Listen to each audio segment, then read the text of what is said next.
नमस्कार मित्रांनो, आपल्या कृषी यशस्वी या यूट्यूब चॅनलमध्ये तुमच्या सगळ्यांचं स्वागत आहे. मित्रांनो, आज खूप आपण एक महत्त्वाचा व्हिडिओ बघणार आहे.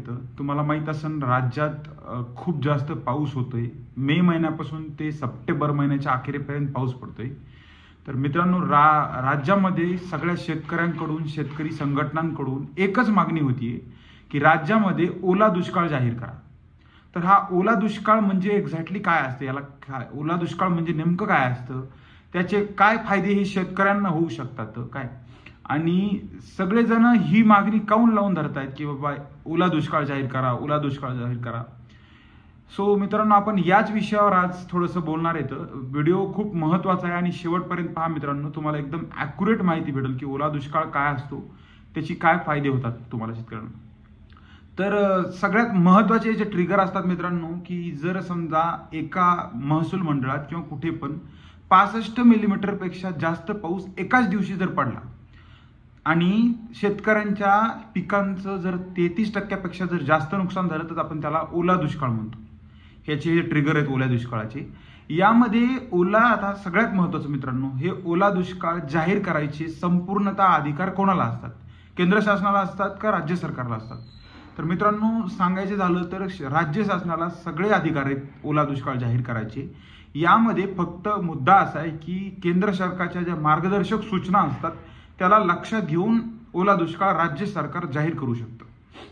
यामध्ये मित्रांनो, जर ओला दुष्काळ जाहीर करायचा म्हणलं तर जे मुख्यमंत्री असतात ते काय करतात, तर महसूल विभाग, कृषी विभाग आणि हवामान खातं यांच्याकडून ते अहवाल मागवतात.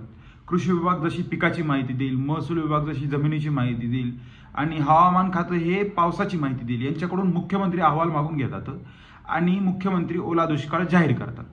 सो मित्रांनो, आता तुम्हाला थोडक्यात कळालं असेल की ओला दुष्काळ म्हणजे नेमकं काय असते. आता मित्रांनो, आपण बघूयात की ओला दुष्काळ जर मुख्यमंत्र्यांनी जाहीर केला तर त्याचे फायदे आपल्याला नेमके काय होऊ शकतात. तर मित्रांनो, तुम्हाला एक सांगायचं झालं तर ओल्या दुष्काळामध्ये पण मित्रांनो पंचनामे होतच असतात. पंचनामे होतात सगळीकडे. पंचनामे झाल्यानंतर हवामान खातं, कृषी विभाग, महसूल विभाग यांच्याकडून मुख्यमंत्री अहवाल मागवतात काय काय नुकसान झालेली त्याच्या. आणि जर 33% जर जास्त नुकसान असेल मित्रांनो, म्हणजे पिकांचं जर नुकसान 33% जर जास्त असेल तर शेतकऱ्यांना आर्थिक मदत दिली जाते, जे सरकार आत्ता पण देतं SDRF मधून, जी की खूप तुटपुंजी मदत आहे. आणि याच्यात एक सगळ्यात महत्त्वाची गोष्ट मित्रांनो, 8,500 हेक्टरी देणार इथं. यामध्ये पण मित्रांनो तलाठी जो आपल्या गावचा आहे तो जो आकडा लावेल, म्हणजे 50% नुकसान, 60% नुकसान, 70% नुकसान, सो जसं ते लावतील त्याप्रमाणे 8,500च्या 50%, 8,500च्या 60% असं नुकसान आपल्याला भेटणार आहे, जसं आपल्याला ताडेल. म्हणून मी तुम्हाला सांगत होतो मित्रांनो की नेहमी आपला तलाठी जेव्हा येईल तेव्हा त्याला आपलं नुकसान जास्त दाखवायला लावायचं, म्हणजे ऍक्च्युअल आहे तिथं. सो आता आपण याचे फायदे बघणार आहेत मित्रांनो की काय काय होऊ शकतं. पहिलं मी तुम्हाला सांगितलं की 33% जर जास्त नुकसान झालं तर आर्थिक मदत देतं सरकार. ज्यामध्ये दुसरं झालं तर मित्रांनो, हा सगळ्यात खूप महत्त्वाचा मुद्दा आहे, म्हणजे जर सरकारनं ओला दुष्काळ जर जाहीर केला तर सरकारला कर्जमाफी करावीच लागते, कारण तशी अटच आहे. तुम्हाला माहिती मित्रांनो, मागं कोल्हापूर, सांगली या जिल्ह्यात भयंकर महापूर झाला होता, खूप जास्त पाऊस पडला होता. तेव्हा उद्धव ठाकरे आणि फडणवीस या दोघांनी पण कर्जमाफी केलेली होती. त्यानंतर सुद्धा कोर्टाच्या आदेशानुसार तिथे ओला दुष्काळ जाहीर झाला असल्यामुळं त्यांना एक वेगळी कर्जमाफी झालेली होती मित्रांनो. म्हणजे या दोन कर्जमाफ्या सोडून वेगळी कर्जमाफी त्या लोकांना झालेली होती. सो हे एक महत्त्वाचं कारण असते की ओला दुष्काळ जर जाहीर केला शासनाने तर कर्जमाफी ही करावीच लागते, असे कोर्टाचे आदेश आहेत. यामध्ये मित्रांनो, पीक कर्ज जे असतं त्याची व्याज जे असतं त्या व्याज म्हणजे जे असतं ते सगळं व्याज माफ होतं आणि पीक कर्ज जे असतं ते भरायला मुदत वाढ भेटते जर लवकर कर्जमाफी केली नाही सरकारनं तर.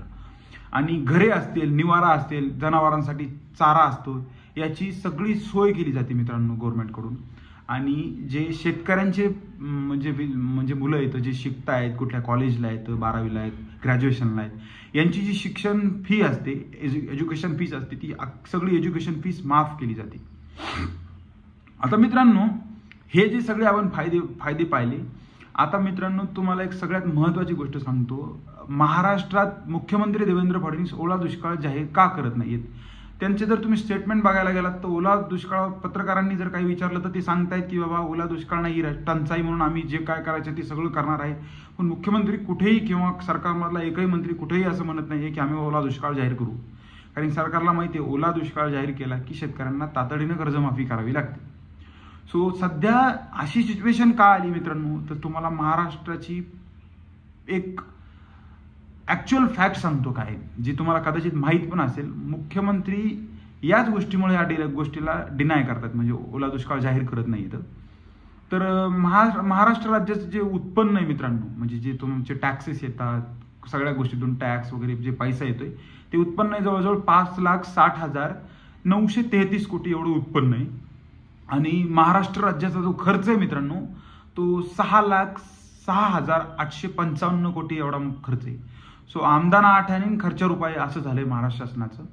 तर अशी सिच्युएशन आहे. सो यामुळेच परवाच्या दिवशी मुख्यमंत्री देवेंद्र फडणवीस हे गृहमंत्री अमित शहांना भेटले.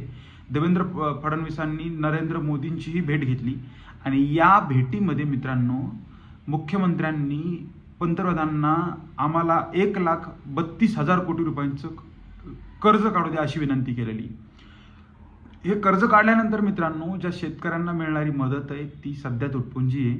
पण मित्रांनो याच्यात एक गोष्ट आहे की तुम्हाला जी मदत भेटणारी ती वाढवूनच मदत भेटणार आहे मित्रांनो. 8,500 रुपयाप्रमाणे मदत भेटेलच, पण यापेक्षाही सरकार जास्त मदत करू शकतं. त्यामुळेच मुख्यमंत्र्यांनी नरेंद्र मोदी प्राईम मिनिस्टर जे पंतप्रधान आहेत आपले त्यांची भेट घेतलेली आणि 1,32,000 कोटीचं कर्ज जी घेण्याची परवानगी मागितलेली.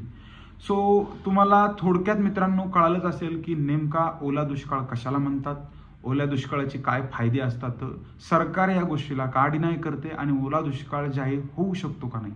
मित्रांनो जर केंद्र शासनाने परवानगी दिली आणि आपण शेतकऱ्यांनी, शेतकरी संघटनांनी सगळ्यांनी जर सरकारला एकदम रेटून धरलं, विरोधी पक्षानं झालं, तर ओला दुष्काळ मित्रांनो 100% होऊ शकतो.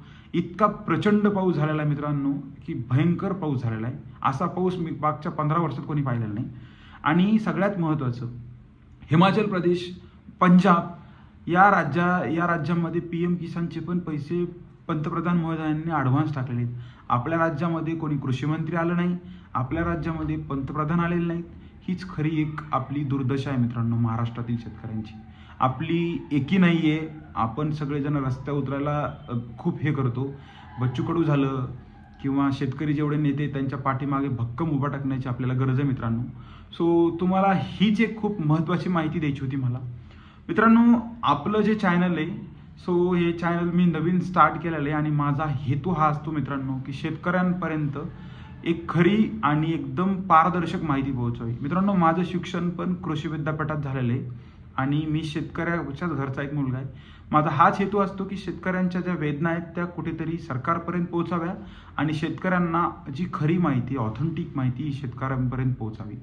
सो हीच तुम्हाला एक विनंती मित्रांनो, आपल्या चॅनलला तुमच्या मित्रांसोबत शेअर करा, या चॅनलला सबस्क्राईब करा आणि या चॅनलला लाईक करा मित्रांनो. धन्यवाद.